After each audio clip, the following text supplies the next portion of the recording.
आप सभी को नमस्कार। आज मैं आप सभी के समक्ष शिव जी भगवान की एक कथा लेकर आई हूँ कि आखिर क्यों भगवान शिव ने हनुमान जी का अवतार लिया था। यह कहानी रामायण के प्रारंभ की है, जब पृथ्वी पर श्री राम जी का अवतार हुआ था। भगवान शिव ने हनुमान जी के रूप में अवतार लिया था।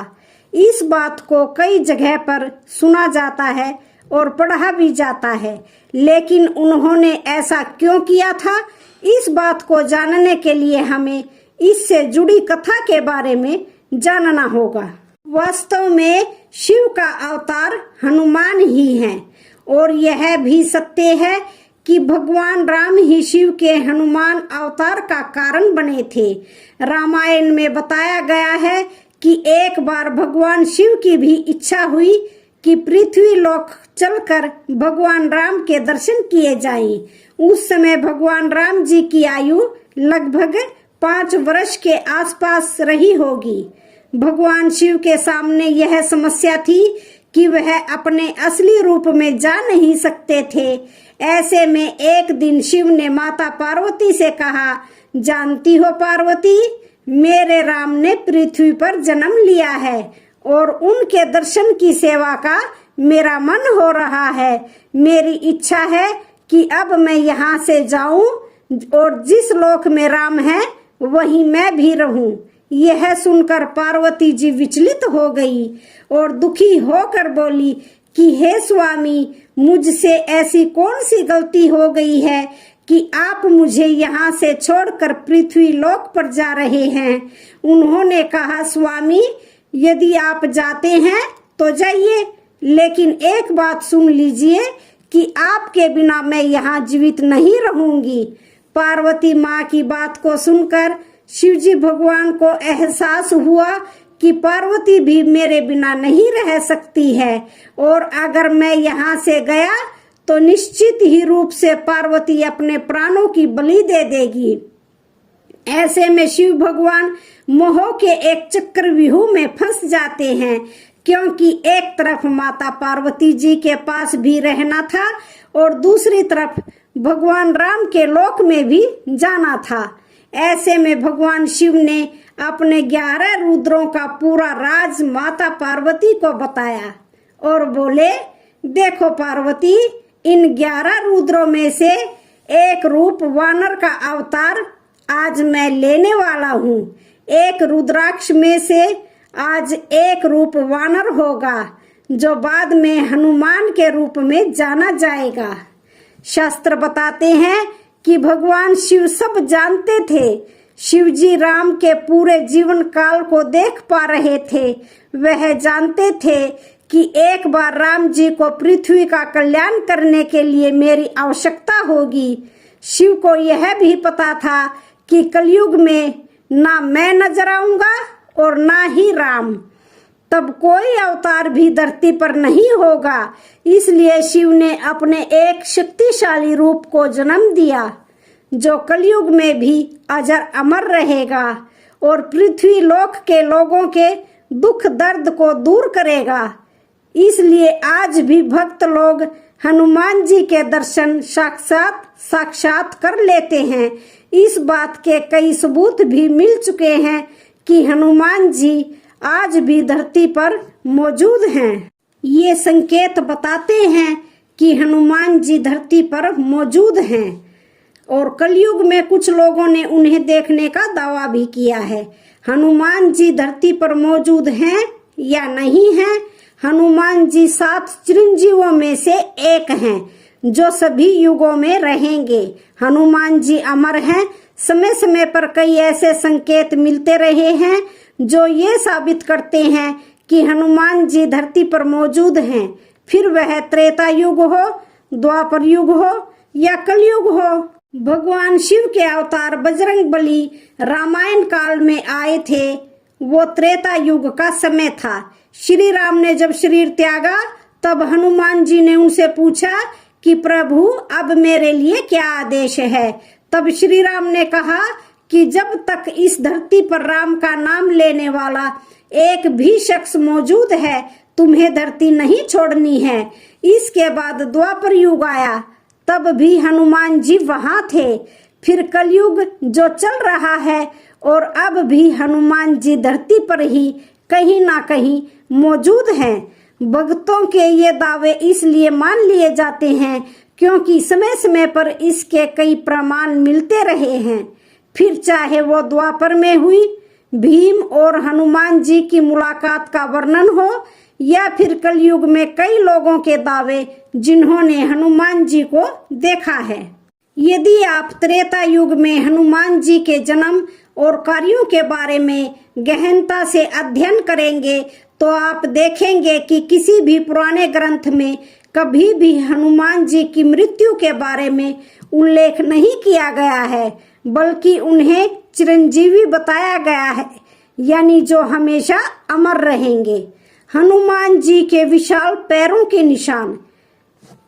एक तस्वीर है आंध्र प्रदेश के लेपाक्षी की, जहां पर हनुमान जी का विशाल पद चिन्ह है। कुछ पौराणिक कथाओं के अनुसार ये पद चिन्ह भगवान हनुमान का है और कुछ लोग कहते हैं कि यह माता सीता के पद चिन्ह है। लेपाक्षी के ऐतिहासिक शहर का रामायण की एक घटना से है। जब रावण सीता देवी का अपहरण कर लंका की ओर जा रहा था तो जटायु नामक पक्षी ने उससे युद्ध किया था। वह अधिक देर तक युद्ध नहीं कर सका और इसी स्थान पर गिर पड़ा। वाल्मीकि रामायण के अनुसार भगवान राम लक्ष्मण के साथ इसी स्थान पर मरते हुए पक्षी जटायु से मिले थे।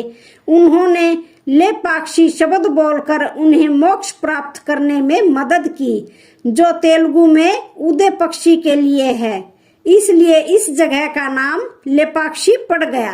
हनुमान जी अमर हैं। कई हिंदू धर्म ग्रंथों के अनुसार हनुमान जी अमर हैं क्योंकि उनकी उपस्थिति का उल्लेख त्रेता युग और यहाँ तक कि द्वापर युग यानी कि महाभारत के दौरान में भी किया गया है। द्वापर युग में उनकी मुलाकात भीम के साथ एक विशाल वानर के रूप में हुई थी, जब उन्होंने भीम के घमंड को चूर चूर किया था।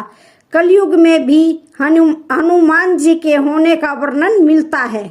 तुलसीदास हनुमान मुलाकात। कुछ विद्वानों संतों ने दावा किया है कि संत तुलसीदास से भगवान हनुमान ने मुलाकात की थी। इस घटना के बारे में कहा जाता है कि यह कलयुग की वास्तविक घटना है। वर्तमान में रामेश्वरम के पास एक पर्वत पर रह रहे हैं।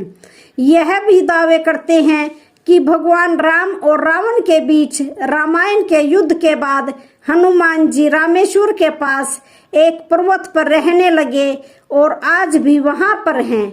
वह पृथ्वी पर भगवान राम का प्रतिनिधित्व करते हैं। भगवान राम के प्रिय भक्त होने के नाते भगवान हनुमान को आशीर्वाद दिया था कि वह इस पृथ्वी के अंत तक भगवान राम के सभी भक्तों के लिए यहाँ रहेंगे और अपने उपदेशों को अपने सच्चे भक्तों तक पहुँचाएंगे। कलयुग में ऐसे कई बुद्धिमान और विद्वान लोग हैं जिन्होंने हनुमान जी को देखने का दावा किया है और उनसे मुलाकात की है। ऐसा कहा जाता है कि 13वीं शताब्दी ईस्वी में ऋषि माधवाचार्य को हनुमान जी की यात्रा से ज्ञान प्राप्त हुआ था। यहाँ तक कि 16वीं शताब्दी की शुरुआत में तुलसीदास को रामायण की पूरी कहानी लिखने के लिए भगवान हनुमान से प्रेरणा मिली थी। ऐसा कहा जाता है कि राघवेंद्र स्वामी, स्वामी रामदास और श्री सत्य साई बाबा जैसे संत भी भगवान हनुमान की झलक पाकर प्रसन्न हुए थे। भगवान हनुमान जी के 10 खास मंदिर हैं जहां पर भक्तों की सबसे ज्यादा आस्था रहती है। भगवान हनुमान को शक्ति का प्रतीक माना जाता है। हनुमान एक ऐसे देवता हैं जिनका मंदिर हर स्थान पर आसानी से मिल जाता है। कलयुग में सबसे ज्यादा भगवान शंकर के 11वें रुद्र अवतार श्री हनुमान जी को ही पूजा जाता है। इसलिए हनुमान जी को कलयुग का जीवंत देवता भी माना जाता है। आज हम आपको कुछ विशेष मंदिरों के बारे में बता रही हूँ। हनुमान मंदिर इलाहाबाद। इलाहाबाद किले से स्टार यह मंदिर लेटे हुए भगवान हनुमान की प्रतिमा वाला प्राचीन मंदिर है। इसमें हनुमान जी की लेटी हुई मुद्रा में है। मूर्ति 20 फीट लंबी है। जब बारिश में बाढ़ आती है तो मंदिर जलमग्न हो जाता है, तब मूर्ति को कहीं और ले जाकर सुरक्षित रखा जाता है। नंबर 2, हनुमानगढ़ी अयोध्या। अयोध्या भगवान श्री राम की जन्म स्थली है। हनुमानगढ़ी मंदिर बहुत प्रसिद्ध है। यह मंदिर राजद्वार के सामने ऊंचे टीले पर बना है। मंदिर के चारों ओर निवास साधु संत रहते हैं। हनुमानगढ़ी के दक्षिण में सुग्रीव टीला व अंगद टीला नामक जगह है। मंदिर की स्थापना 300 साल पहले स्वामी अभ्याराम दास जी ने की थी। नंबर 3, सालासर मंदिर हनुमान। यह मंदिर राजस्थान के चूरू जिले में है। गांव का नाम सालासर है, इसलिए सालासर बालाजी के नाम से यह प्रसिद्ध है। यह प्रतिमा दाढ़ी व मूंछ वाली है। यह एक किसान को खेत में मिली थी, जिसे सालासर में सोने के सिंहासन पर स्थापित किया गया है। नंबर 4, हनुमान धारा चित्रकूट। उत्तर प्रदेश में सीतापुर के पास यह हनुमान मंदिर है। यह पर्वतमाला के मध्य में है। हनुमान जी की मूर्ति के ठीक ऊपर 2 कुंड हैं जो हमेशा भरे रहते हैं। उनमें से पानी बहता रहता है। इस धारा का जल मूर्ति के ऊपर से बहता है, इसलिए इसे हनुमान धारा कहते हैं। नंबर 5, श्री संकट मोचन मंदिर वाराणसी। ये उत्तर प्रदेश में है।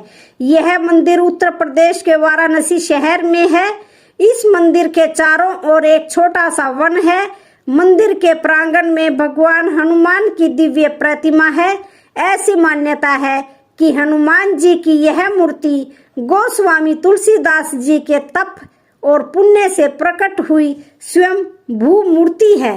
नंबर 6, राजस्थान के दौसा जिले के पास 2 पहाड़ियों के बीच बसा हुआ मेहंदीपुर है। यह मंदिर जयपुर बांदीकुई बस मार्ग पर जयपुर से 65 किलोमीटर दूर है। यह मंदिर करीब 1000 साल पुराना है। यहाँ चट्टान में हनुमान जी की आकृति स्वयं उभर कर आई थी। इसे ही श्री हनुमान जी का स्वरूप माना जाता है। नंबर 7, भेज द्वारका से 4 मील की दूरी पर मकर ध्वज के साथ में भगवान हनुमान जी की मूर्ति स्थापित है। कहते हैं कि पहले मकर ध्वज की मूर्ति छोटी थी, परंतु अब दोनों मूर्तियां एक सी ऊंची हो गई हैं। मकर ध्वज को हनुमान जी का पुत्र बताया गया है, जिसका नाम हनुमान जी के पसीने द्वारा एक मछली से हुआ था।